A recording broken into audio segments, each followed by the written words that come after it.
નમસ્કાર, spark today ન્યૂઝમાં આપનું સ્વાગત છે। તમે જોઈ શકો છો જેવી વડોદરા શહેરમાં 3 દિવસથી પૂરની જે સ્થિતિ થઈ ગઈ હતી તેને લઈને સમાજ સ્પોર્ટ કોમ્પ્લેક્સ પાસે પણ પાણી હજુ છે તે ભરાયેલા છે। તમે જોઈ શકો છો જે પાણી ભરાયા છે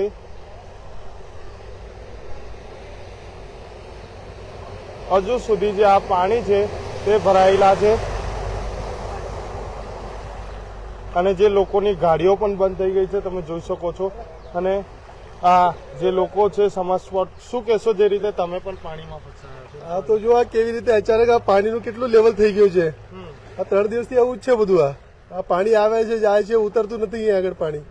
ગાડીઓ પણ બંધ થઈ ગાડીઓ બંધ થઈ ગઈ, ગાડીમાં પેલો ક્લચ પ્લેટનું નુકસાન થઈ ગયું। કોઈ કઈ તંત્ર કઈ જોતું નથી, આવું બધું ચાલ્યા કરે છે।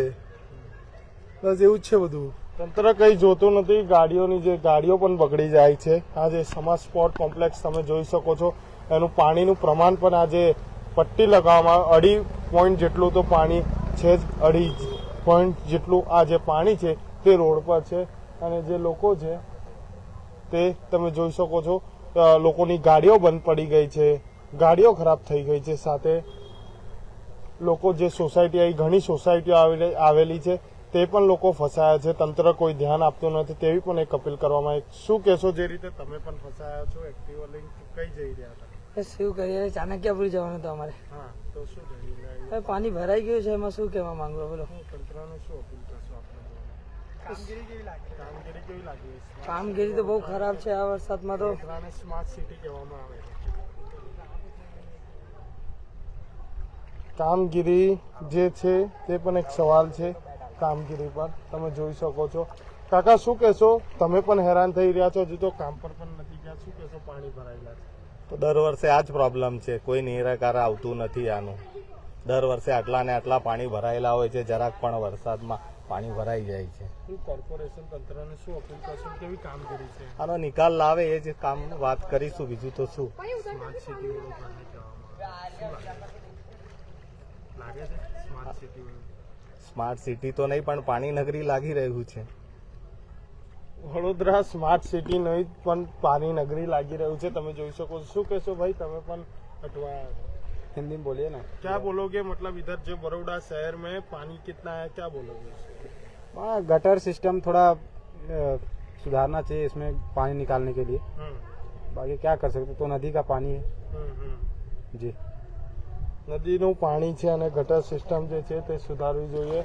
જે અજય ફ્લેટ, સુમંગલમ, રવિ ફ્લેટ, જય અંબે, શ્રીયન અપાર્ટમેન્ટ, અલગ અલગ અપાર્ટમેન્ટ આવેલા છે, તેમાં પાણી ભરાયેલા છે, લોકો હેરાન પરેશાન છે। કેટલા દિવસથી જે આ 3 દિવસથી આજે પાણી ભરાયા છે, હજુ સુધી જે તંત્ર છે તે ધ્યાનમાં લેતું નથી અને જે લોકોની દુકાનોમાં પણ પાણી ઘૂસી ગયા છે, લોકોના જે ફ્લેટમાં જે અપાર્ટમેન્ટમાં રહે છે તેમના વિસ્તારમાં પાણી ભરાઈ ગયા છે અને જે લોકો છે તેમની ગાડીઓ પણ બંધ પડી જઈ રહી છે। દર્શક મિત્રો,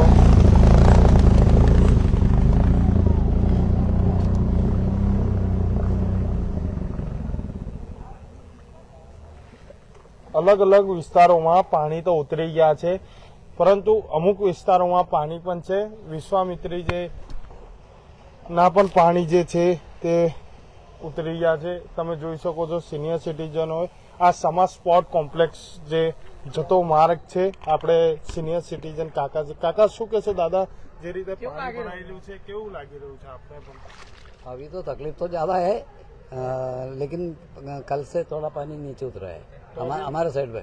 तो अभी क्या बोलोगे? पानी में से आप आ रहे हो, कैसे बड़ौदा के लिए तंत्र को क्या बोल सकता है, तकलीफ तो है। તકલીફ તો છે દર્શક મિત્રો। કાલથી તો ઓછું પાણી થયું છે પણ આ પાણી છે તે ઘૂંટણની ઉપર સુધી આ જે પાણી છે તમે જોઈ શકો છો અને હજુ સુધી જે લોકો છે તે હેરાન પરેશાન થયા છે। લોકોની ગાડીઓ છે તે પણ 4 વ્હીલર બંધ પડી ગઈ છે, 2 વ્હીલર બંધ પડી ગઈ છે।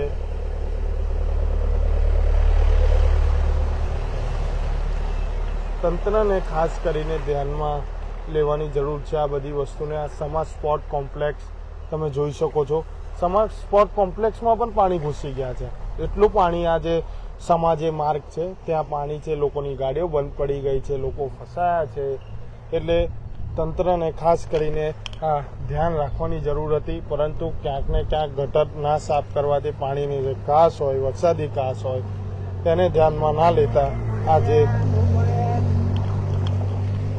પાણી છે તે ભરાયા છે અને હજુ સુધી જે પાણી છે તે ઉતર્યા નથી. દર્શક મિત્રો, અલગ અલગ અહીં સોસાયટીઓ આવેલી છે, સોસાયટીઓની બહાર પણ પાણી થઈ ગયા છે. જે સોસાયટીના લોકો છે, અપાર્ટમેન્ટના લોકો છે, તે પણ નીકળી શકતા નથી. તેવી સ્થિતિ આ સમા સ્પોર્ટ કોમ્પ્લેક્સ પાસે સર્જાઈ છે અને જે લોકો છે તે હેરાન પરેશાન થયા છે. કમર જે પગના ઘૂંટણ સુધી પાણી છે. સમા સ્પોર્ટ કોમ્પ્લેક્સ તમે જોઈ શકો છો. આ જે દ્રશ્યો છે સમા સ્પોર્ટ કોમ્પ્લેક્સના, તે પણ સમા સ્પોર્ટ કોમ્પ્લેક્સના અંદર પણ પાણી આવી ગયું છે.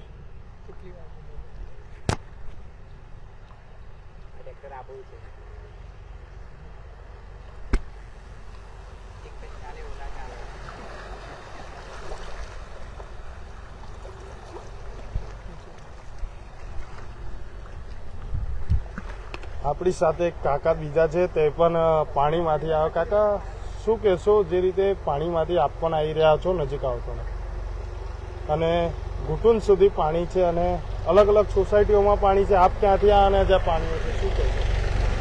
હું ગોરવાથી આવું છું. મારા ચાણક્યપુરી 4 રસ્તા જવું છે. બધી તરફ પાણી ભરેલું છે, એટલે વ્હીકલ પેલી બાજુ મૂકીને ચાલતા જઈ રહ્યો છે. આ કેવું લાગે? આજે પાણી જે આ તો બહુ જ ખતરનાક છે પાણી. તંત્રને શું અપીલ કરે? આગળ ઇલેક્શન હા, સાચી વાત છે. શું કહેશો? ઇલેક્શન આવી રહ્યું એટલે છે, આ બધી વ્યવસ્થા કરવાની જરૂર છે. પાણીનો નિકાલ બહુ જ જરૂરી છે. એટલે પાણીનો નિકાલ નહીં થાય તો પબ્લિકને પુષ્કળ તકલીફ પડશે. હે? પબ્લિકને પુષ્કળ તકલીફ પડી રહી છે. શું ગોરવામાં તમે જઈ રહ્યો છો, તો એ કેવી સ્થિતિ? ના, ત્યાં તો થોડું સારું છે, આટલું ખરાબ નથી. ગોરવામાં થોડી સ્થિતિ સારી છે, પણ તંત્રને ખાસ કરીને આ ધ્યાન રાખવું જોઈએ તેવી લોકો અપીલ કરી રહ્યા છે. કેમ કે આ જે પાણી ભરાયા છે, લોકો ફસાયા છે. ચાણક્યપુરી તેમને જવું હતું, પરંતુ આ જે પાણીને લઈને લોકો હેરાન પરેશાન થઈ ગયા છે. સમા સ્પોર્ટ કોમ્પ્લેક્સવાળા જે આ રોડ છે અને અલગ અલગ સોસાયટીઓ આવેલી છે, ત્યાં પણ લોકો જે છે ફસાયા છે. કેમેરામેન રાહુલ કપ્તાન સાથે હું Kamlesh Joshi, spark today news, Vadodara.